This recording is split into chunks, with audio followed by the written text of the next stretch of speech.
WTOT 980 AM is an American commercial radio station licensed by the FCC to serve the community of Marianna, Florida. As of January 2009, WTID is owned by MFR, Incorporated according to a string of FCC filings, many of which were dismissed. See the FCC link below. The station has been silent or operating at reduced power since 2006, due to burned out tubes, and being unable to replace the transmitter until they receive proceeds from a lawsuit. The most recent request to extend the operations at reduced power has not been approved by the FCC. In August 2008, Cearley III, the general manager, president, and part owner of the station, was found dead in his home, having died from natural causes, according to police. 1. On May 1, 2015, after being silent for 4 months, WTOT returned to the air with an urban contemporary format.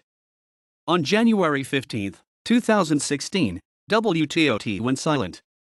On January 2, 2017, WTOT returned to the air simulcasting oldies-formatted WTOT-FM 101.7 Graceville. On February 7, 2017, their single tower collapsed due to high winds. They were expected to return to the air within 2 weeks. On March 12, 2017, WTOT returned to the air with oldies. On June 11, 2020, WTOT changed their call letters to WTID. The call sign change was undone on August 5, 2020.